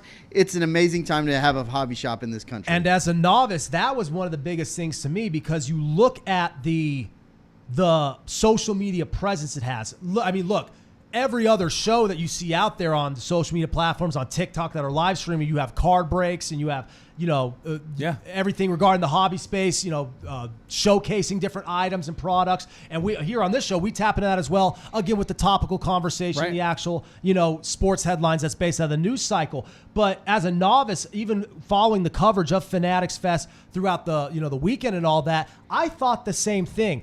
The traction it gets is now so much it resembles so much what you're seeing in the betting space, something I have a background in. You were seeing these leagues, these media outlets break down that gap, separate that distance, and now sports gambling is more palpable than it ever has been before. The card hobby, even though there's not the same type of restrictions and legalities surrounding it, it's very much the same thing. It is becoming more mainstream. It is becoming more widespread. It's becoming more accessible, and everybody wins when that happens. And that's what's so cool to time it out to where we could host a show like this and kind of ride the wave of that zeitgeist, if you will. And I was even while watching, just laying on the couch while watching, coverage of the Stanley Cup or the NBA Finals, just seeing everything that Michael Rubin is doing and seeing the involvement with the athletes and everything like that. That's just one part of it, though. And just talking to the various guests we've had on the show, it seems like there's a bridge that's being built in ways that weren't really present before, and now avenues are opening up, Steve, that allows so many people to not just profit, but really find a hobby that they love and enjoy, that they may have always have been interested in, but they never got a chance to really dip into those waters. Now they get to do that. Well, and you point out bringing the fans to the players to the friends, right? That's a real thing, and that's important. I'm going to put it this way. I've been involved now in the world of collectibles and sports cards and all of this stuff for it seems like forever, right? And the one thing I'll tell you is that this is the first time that I've seen the sports card hobby get close to San Diego Comic-Con. Wow. The National Sports Card Collector Convention, I'm going on record to say now, you're getting taken over in the next 5 years, and it will be between West Coast Card Show and Fanatics will be taking over the big chunks of the hobby space, and that is not going to be nearly as important to be at the National as it has been. and that they've got to do a lot of cleanup there because they're not doing a very good service to the people that have been there with them and rode with them for so long. They're not taking care of those guys. The new management, the new regime there, you have your hands full. And unfortunately, I hate to tell you, you guys don't have the advertising budget that these guys do. You just don't. And that's going to be a big part of it. But it's for the good. And the reason it's for the good is because you're having people like Michael Rubin, who's going all in on the experience. And you've heard me multiple times on this show talk about the Savannah Bananas. And, you know, Jesse Cole, who founded them, talks about fan experience and fan first all the time. And this is the first time in the sports card hobby that I can say somebody's putting the fans first. And I was supposed to go to Fanatics Fest. I kind of didn't go because I was like, yeah, they're gimmicking it because we had some friends involved previously and all this stuff and everything. You had your and I just didn't make it a priority. Yeah. I'll be at Fanatics Fest next year. And there you go. Without a doubt, I will be there, and I know Jimmy will be going with me. For sure. We're not missing it next year. There's no way around it. We will be there. That says it all right there. And who knows, maybe we'll even get a little Go Live Vegas digital coverage to boot. We will get some coverage Yeah. of it. Next week on the show, Anthony Scott from Breaks and Takes. Great. He was in attendance with it. He's going to come on with us and give us a full report from Fanatics Fest of what it was from the dealer side of the table. And it's pretty cool because the last time Anthony Scott joined the show, he was sitting right here on the set with us talking about the immediate aftermath of WrestleMania and his fan experience out here in Vegas regarding that. And everything you mentioned regarding, because we talked about Vegas being a hub, certain markets, certain regions in the country being a hub, because you could break down that distance and you have the accessibility, you have the logistics, the proximity, and you have the clientele, that diehard fan base who is hungry to be involved in it. We talk about that with pro wrestling. We talk about that with professional sports. Well, now that is permeating into the card market as well and the hobby on the sports and pop culture front. So it's so cool to see. And Steve, you even mentioned the fact that it could rival something like Comic-Con is pretty reflective of where this entire racket is going. And both Jimmy and Steve sitting here week in and week out showing, you know, more and more how that all works, shining a light on the nuts and bolts of it all. That is why we are so thankful that the Game Day Huddle is able to exist and bring that to you all. Speaking of the pop culture front, Steve, obviously you guys dabble in that every week on the podcast. Who the F is Frank? You had David Faustino on last week, Bud Bundy. That was awesome. Anything as we wrap up here that we should be looking forward as you record that episode? Well, you know, we're definitely on the Game Day Huddle front, you know, wrapping here is that make sure that you guys go out and support these Game Day locations really quick, all right? You've got the Buffalo and Lake Mead, you've got Arkansas and Little Rock, and you have the Southwest location now, plus the presence in the One of Us Comics in downtown Las Vegas. I was saving that for Jimmy, Make but sure, now Jimmy can just walk make off sure you the guys set. do Yeah. that. Make sure you guys continue Mic drop. to be, you know, involved with that. As far as the who, because Frank, what we're really getting into with our world of things is how the trending comic world is changing so much, and cinematically we're starting to see some impact on the hobby space once again from movies. There you We've go. had this big gap that's been missing, and there's actually some good little fanfare behind Superman right now. Yes. And that is very helpful because we're always talking about Marvel. Yes. We're never talking about DC. And So that's the been fact something that's needed. So we you're get right. to talk about DC now, which is good. So Superman being the next thing up. And now you're starting to get some of the character images off of set Yes. for the Doom project that's coming up For from Marvel. Doomsday. So that's starting to create a little bit of buzz as well. And those are very helpful to things. And then finally, Marvel Rivals. Man, they can't get things wrong. And they just did something really, really cool. And I'm going to bring it up on the podcast. It'll be on Tuesday. I was going to say, and that's what you call a tease right there. So be sure to check it out. Be sure to check out all of our live shows and podcasts, our ongoing coverage of all our different live remotes around town. Jimmy, again, congratulations on the new store. I know you've been busy with that along with your normal locations, but be sure to check out everything they have to offer on the Game Day Sports Cards front and any of their locations, including One of Us Comics. Again, just anything regarding your sports and pop culture needs, they will have you covered, whether it be the rising trends, the falling trends, or stuff that is yet to surface. They're always ahead of the game. So we thank you all once again. It's been a while, but boy, was it a fun one to reunite here, all three of us back in studio. We did a long one today, and rightfully so. We had a lot to talk about. Again, we have a new NBA champion. We have a new Stanley Cup champion, and so much to talk in the hobby space as always. And that will continue. Like I said, the dog days of summer are upon us. The dormancy in in the sports calendar, on the sports slate, may start to kick in a little bit more, but rest assured, we'll always find some stuff. We'll find tidbits. There's fights going on. We still have the British Open. You have tennis majors. We will make do with what we got. And on a show like this where we could talk about those card markets, the offseason can be every bit as eventful as the regular or the postseason. So again, like, subscribe, follow us to stay in the loop. All of our social media and digital platforms, our YouTube channel, the Spotify audio and video, whatever it may be, we want you to continue to join in on the conversation as we push forward, not even forward, really into the second half. At this point, we're halfway done with 2025, so we're excited to see what the second half has in store for us as well. But until next time, we wish you a great rest of your week, a great rest of your Monday, and we will do it all again right here, same time, same place next time from the Go Live Vegas studio. It's the Game Day Huddle.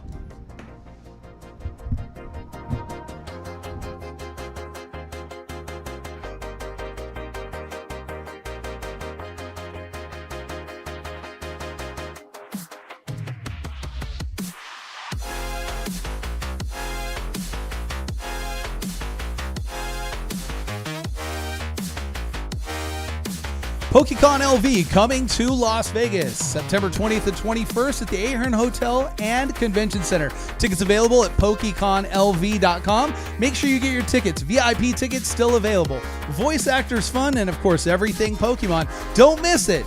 It's the PokeCon LV coming up September 20th and 21st. PokeCon LV for more information.